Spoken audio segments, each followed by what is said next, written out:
الرجيم بسم الله الرحمن الرحيم قل اللهم فاطر السماوات والأرض عالم الغيب والشهادة أنت تحكم بين عبادك فيما كانوا فيه يختلفون صدق اللہ العظیم۔ کہہ دیجئے کہ اے اللہ جنہوں نے آسمان و زمینوں کو پیدا کیا، چھپی اور ظاہری چیزوں کو جاننے والی ذات، آپ ہی اپنے بندوں کے درمیان فیصلہ فرماتے ہیں تمام ان چیزوں میں جن چیزوں میں وہ اختلاف کرتے ہیں۔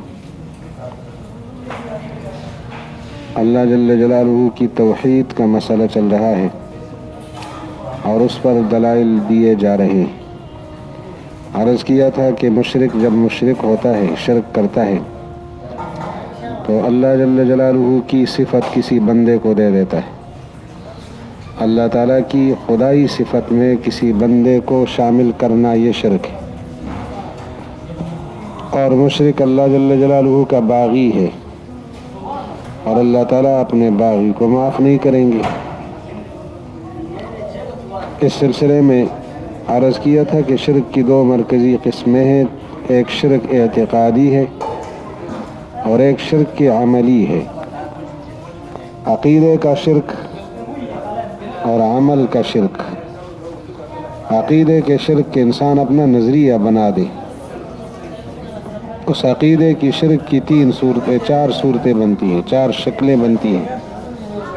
ایک شکل یہ ہے کہ وہ اس بات کو اپنے عقیدے میں ڈال دے کہ اللہ تعالیٰ کے سوا اس کا کوئی مقدس، محترم اور برگزیدہ بندہ، بزرگ بندہ وہ ہر ایک کے حالات سے واقف ہو سکتا ہے، جس کو علم الغیب کہا جاتا ہے۔ تو اس عقیدے کے ساتھ اس نے شرک کی بنیاد پر قدم رکھا اور وہ مشرک ہو گیا عقیدے میں، اور یہ پہلی سیڑھی ہے شرک اعتقادی، اور اس میں ہے شرک فی العلم۔ اسی شرک سے پھر اگلا شرک خود بخود پیدا ہوتا ہے، وہ ہے شرک فی التصرف، کہ جس بندے کو جو اللہ کا برگزیدہ بندہ ہے، اللہ جل جلالہ کا پیارا بندہ ہے، میرے حالات سے، دنیا کے حالات سے، مشکل حالات سے وہ واقف ہو سکتا ہے، اور لوگوں کے اچھے برے حالات سے واقف ہو سکتا ہے، تو پھر اس کے پاس ضرور اختیارات ہوں گے کہ وہ مسائل حل کرے۔ اس کو شرک فی التصرف کہا جاتا ہے۔ تو لوگوں کے مسائل حل کر سکے گا، اس کے پاس اتنا اختیار اور اتنا پاور ہوگا۔ اس کے بعد پھر اسی سے تیسرا شرک پیدا ہوتا ہے، اور وہ شرک فی الدعا ہے، کہ انسان پھر یہ سمجھتا ہے کہ جو شخص میرے حالات سے باخبر ہے، اور حالات سے باخبر ہونے کے بعد میرے حالات کو بنا سکتا ہے، بگاڑ سے بچا سکتا ہے، تو پھر اس سے مانگتا ہے۔ اس کو دعا کہتے ہیں، شرک فی الدعا۔ دعا کے اندر اللہ کے ساتھ شریک بنا دی، اور اس کے نتیجے میں شرک فی العبادت پیدا ہوتی ہے، کہ پھر اللہ کے ساتھ اس بندے کو بھی عبادت میں شریک سمجھا جاتا ہے۔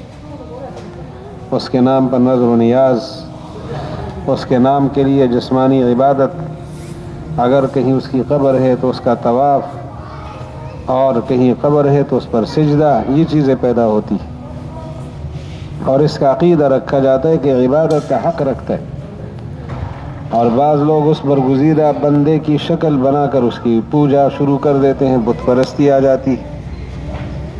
یہ عقیدے کا شرک ہے، اور اس سے عقیدہ گندا، خراب اور بدبودار ہو جاتا ہے۔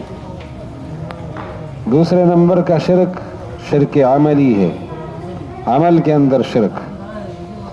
عملی شرک کے اندر یہ کہ انسان کام مشرکانہ کرے، اگر عقیدہ اس کے مطابق ہے، جو کچھ کر رہا ہے اس کے مطابق وہ مانتا بھی ہے، یعنی کسی کے سامنے سر رکھ کے سجدہ کرتا ہے، اور عقیدہ یہ ہے کہ سجدہ کرنا اس شخص کا حق ہے، بطور عبادت کے کر رہا ہوں، تو شرک اعتقادی اور شرک عملی دونوں اکٹھے ہو گئے، یہ شخص دار اسلام سے گیا۔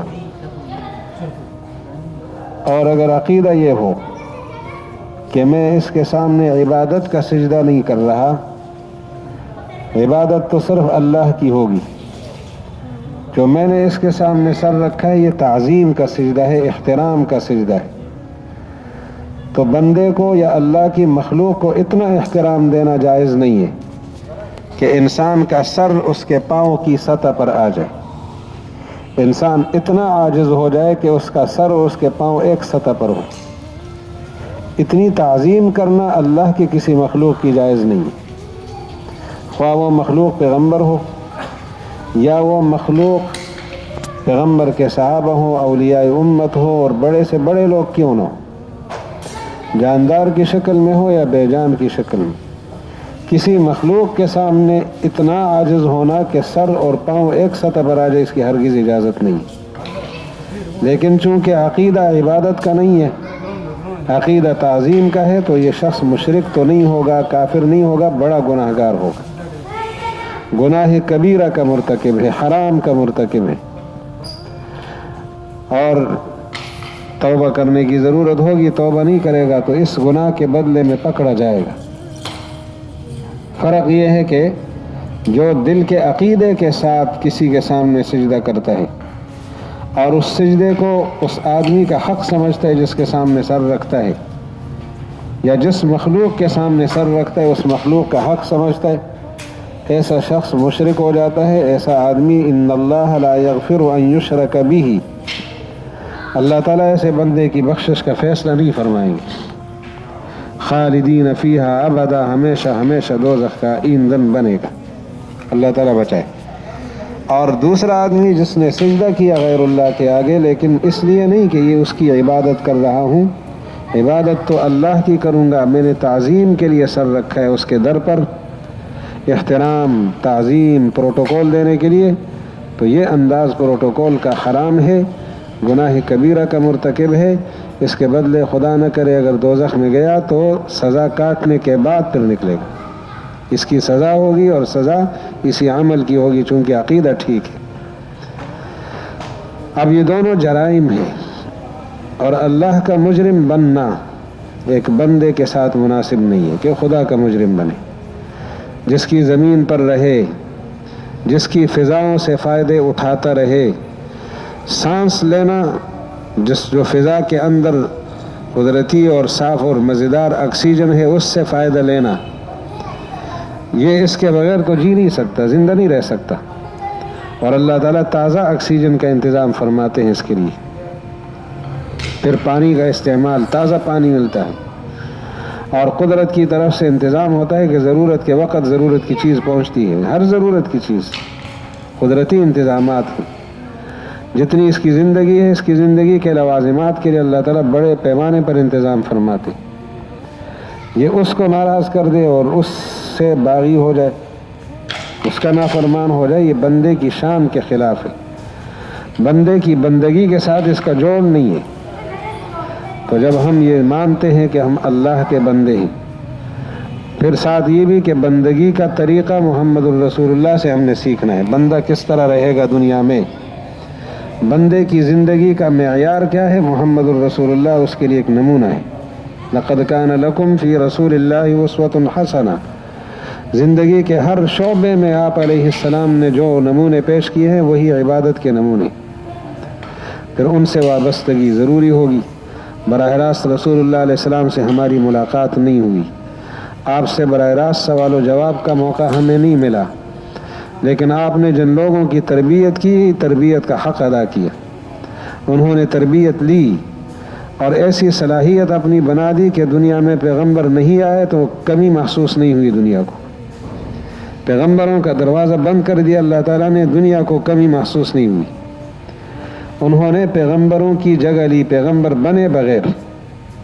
قام فی الردۃ مقام الانبیاء، ابو بکر صدیق نے اتنا بڑا کارنامہ انجام دیا جو ایک نبی انجام دے سکتا تھا، لیکن اس کی صلاحیت دیکھے کہ نبی نہیں ہے اور وہ اس کارنامہ انجام دے دی۔ یہ تربیت ہے، محمدی تربیت کی تاثیر۔ حضرت عمر رضی اللہ عنہ غیر مسلم لکھتا ہے، انگریز کہ مزید 10 سال گزار لیتا تو دنیا سے کفر کا نام و نشان مٹ جاتا۔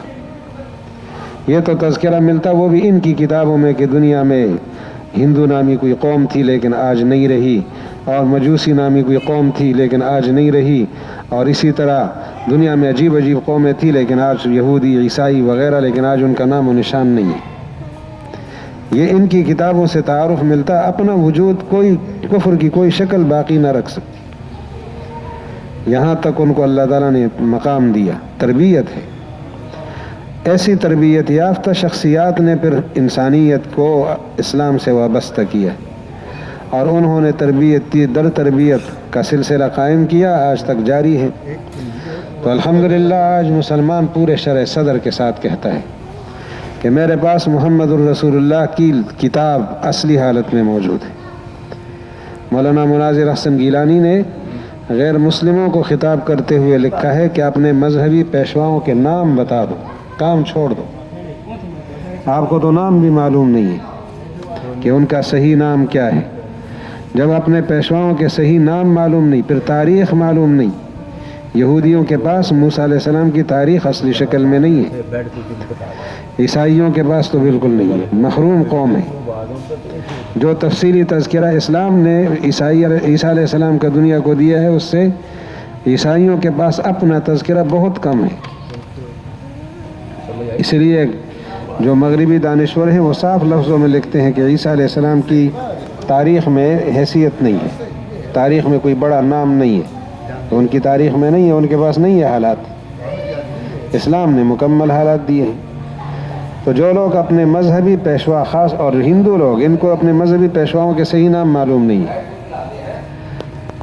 بدھ مت، ان کا یہی حال ہے، اپنے مذہبی پیشواؤں کے صحیح نام معلوم نہیں ہے۔